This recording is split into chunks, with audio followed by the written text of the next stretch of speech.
Thousands of anglers gladly stand shoulder to shoulder and boot to boot for the fun of catching rainbow trout. The demand for trout fishing is great, and it grows each season. The cold, clean water of Ozark springs and rivers makes this unique fishing possible. Trout are not native to Missouri, and natural spawning by stocked fish would not meet the demand. Trout must be reared by hand, a costly process. Daily tags are purchased by trout enthusiasts in state parks. This helps defray hatchery and stocking costs. Additional financial aid comes from the sale of annual trout stamps required for trout anglers fishing in other public waters.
Spawning is a complex, expensive operation guided by professional biologists. 4 Missouri Department of Conservation hatcheries rear over 1.5 million trout each year. Prize broodfish respond to the shortening days of fall and winter and are ready for spawning from October through February. In a preliminary check, broodfish are confined, netted, and examined for spawning readiness.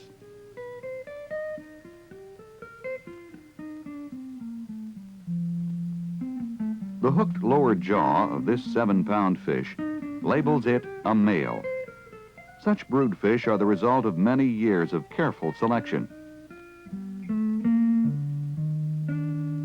The hatcheryman strips this fish, but it produces little milt. Another male yields milt, a fluid containing sperm. He is ready for spawning. Female rainbows lack the hooked lower jaw and have a more rounded head. Females selected for spawning weigh from 6 to 9 pounds. This female is ripe. She readily gives up her fragile flaxen eggs. Each female produces about 5,000 eggs. Other females are not ready, but will be soon.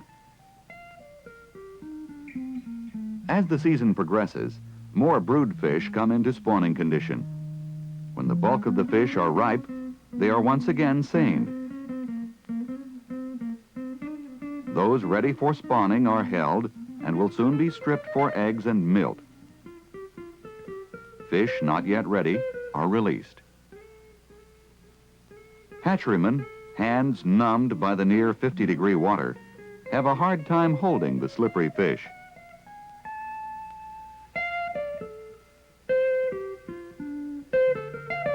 Broodfish are strong and resist the handling that goes with spawning. Selected fish are isolated, and an anesthetic is added to the water, relaxing the fish without harm.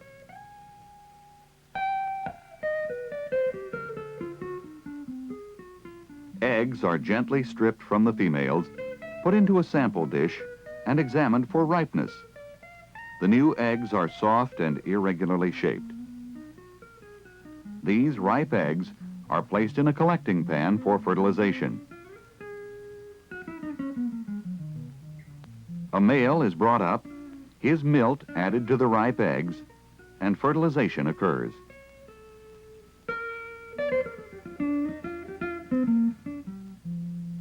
Eggs and milt are combined with care and gently stirred to ensure full mixing. Sometimes a female carries overripe eggs. These eggs cannot be fertilized. For her health, the eggs are stripped and discarded. Spawning continues until all the fish have been stripped.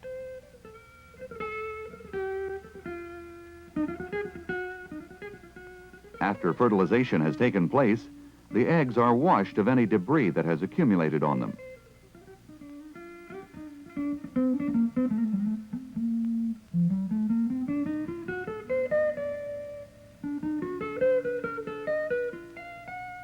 Eggs will be held in containers until moved into the hatchery.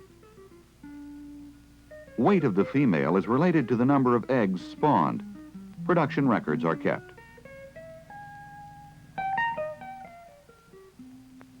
Eggs are now brought inside, where they will adjust to water temperature of the hatchery. They absorb water and become firm, a process called hardening. Oil droplets in the freshly fertilized eggs are evenly distributed. A sample of the eggs is counted, another step in retaining females which produce the largest and most eggs. This is the beginning of a continuing inventory of spawning success. A battery of clean incubator trays stands ready for the newly collected eggs. These eggs are placed in the trays where they will remain for about 1 month. The next 2 weeks will be a critical time for them.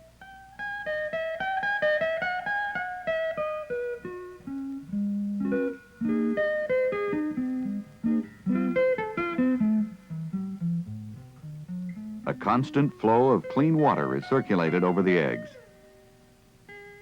The water temperature is monitored. These 2-day-old eggs develop in the darkness of an incubator. The oil droplets have gathered under the embryo at the top of the egg.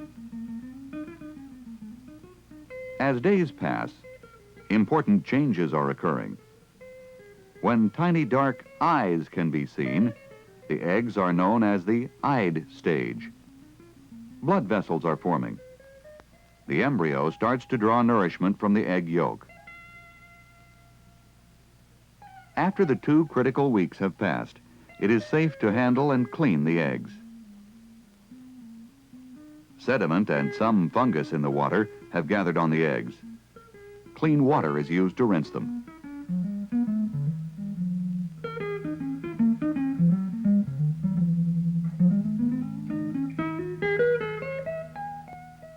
Water temperature largely controls the development of trout eggs. These will hatch in about 2 more weeks.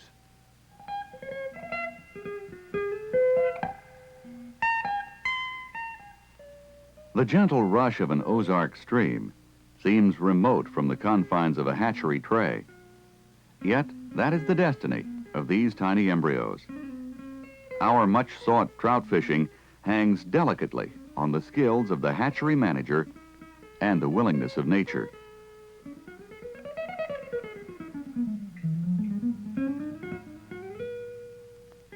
Infertile eggs often appear white because their yolk has broken.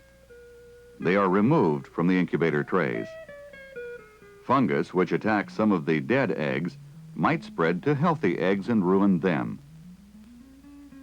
Dead eggs are collected, measured, and recorded. Another step in the hatcheryman's continuing inventory to meter the success of the spawn.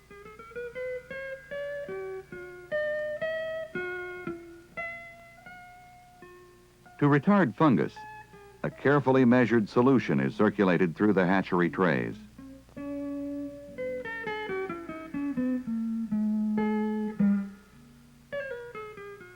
month of egg development has passed, and hatching time is near. The eyes are now well developed, and blood vessels are conspicuous.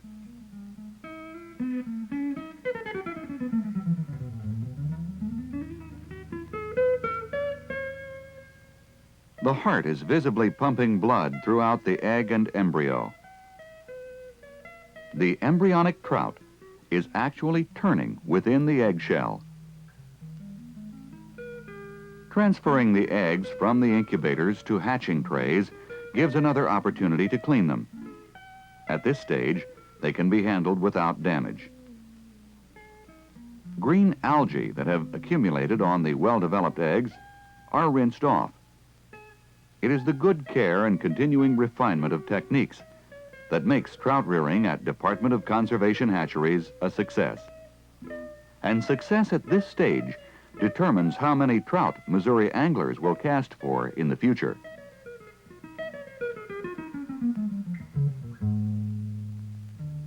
The eggs are now placed on a wire mesh hatching tray and submerged in flowing water. The drama of hatching will begin soon.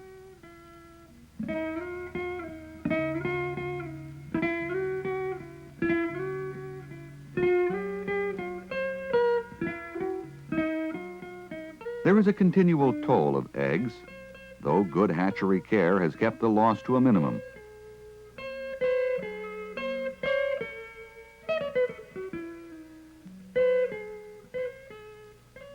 Hatching has begun. Twisting and wiggling, the tiny trout struggle, rest, and struggle again to break free of their transparent eggshells.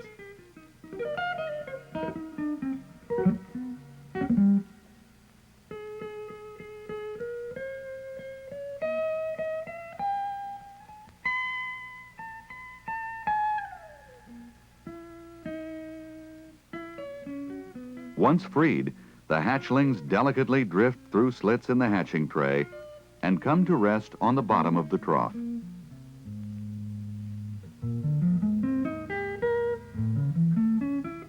Young trout with prominent yolk sacs are known as sac fry.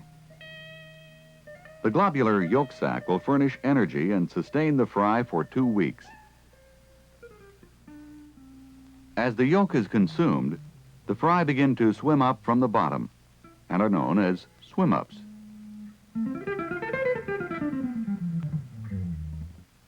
Pigment is also developing.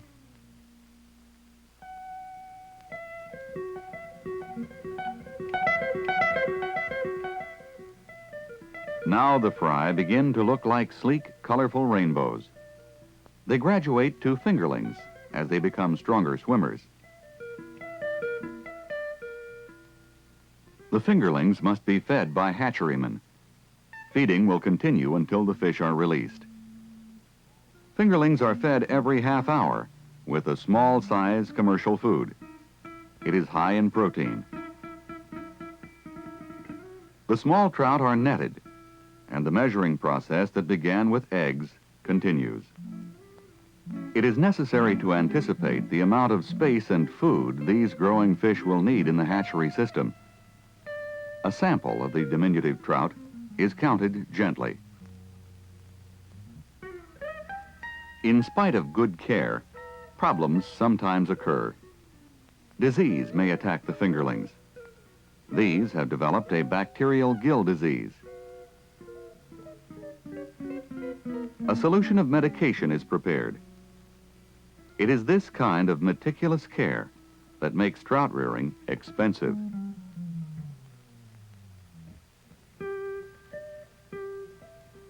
The medication is allowed to drip slowly into the water. It works. These trout recover. As the fingerlings grow, they are transferred to larger hatchery tanks. This gives them more living space. Now they are fed only once each hour, but with a larger size food pellet.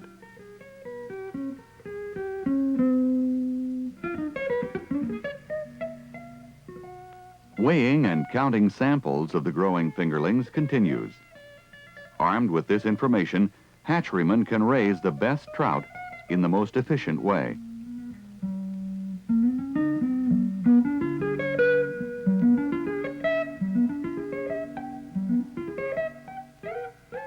The fingerlings have grown to 2 inches, and they face a big step.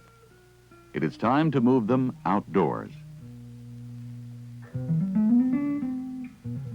The same cold spring water used in the hatchery building feeds outdoor rearing pools. From at first filling a small tray, the fish have grown dramatically. Their needs for space and food have mushroomed. They are now fed an even larger size of food once daily. Dry food is a mixture of meat, fish, and vegetable meals, minerals, and vitamins. The amount of food used is determined by fish weight and water temperature. About 1 1/2 to 2 pounds of food will produce 1 pound of trout. Most fish will weigh about 1/2 pound at release.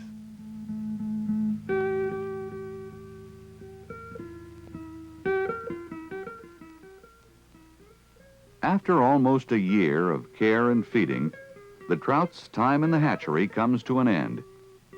A new phase begins, the process of seining, transporting, and stocking the trout. These fish will be released in Missouri trout waters. Fish are counted one last time as they are placed in a mechanical basket and weighed. This is the last step in the record keeping that began at spawning. This is no time to take chances after months of meticulous rearing. These trout will be placed in a tank truck. The truck holds aerated and refrigerated water.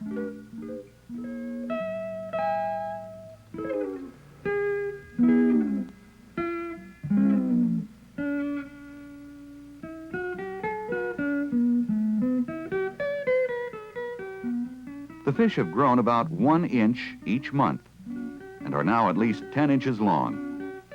Some will continue to grow after release and become lunkers, the stuff of fishermen's dreams. The truck will hold about 5,000 trout. As many as 4 truckloads of fish may be stocked in a week at one popular lake.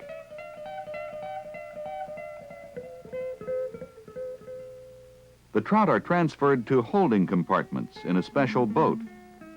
These fish will help meet the growing demand for trout fishing in Missouri. They will be moved by boat to numerous places and scattered. Rainbows given to a cold, rich environment.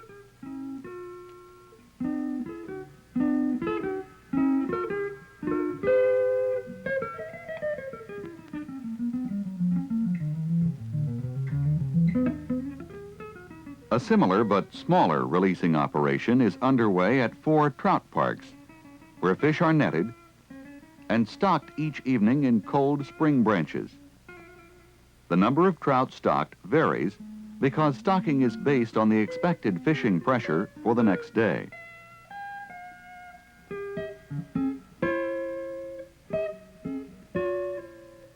This long and costly process of rearing and stocking has been made possible by the fishermen who purchase daily tags and trout stamps. It's been a long trail from egg to sack fry to swim up to fingerling to release-size fish. These fish will have a night to adapt to the stream to find a niche before the morning's fishing begins.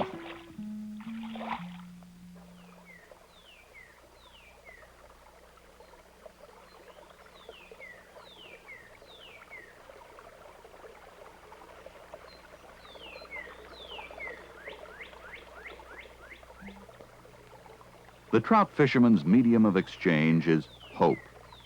His reward, a dancing rod tip, an experience so pleasant it calls him back again and again. The long process of hatchery rearing makes it all possible. Given a choice, most trout fishermen will opt for solitude, for quality trout fishing rather than quantity trout fishing. This is desirable, though not always possible. There are so many of us who enjoy this sport that sometimes we find ourselves crowded. The Department of Conservation's trout program is directed at quality fishing, fishing valued in terms of a rich outdoor experience. The demand for trout fishing continues to grow, and we plan to meet it with an increase in available fishing waters and a broadened hatchery program. And though the hatchery process may seem rather mechanical, the fish it produces, once released in a wild stream, will soon become as wary and selective as their wild relatives. Rearing trout is an expensive investment of time and money, but one that yields dividends of an outdoor pleasure that is almost too great to be measured.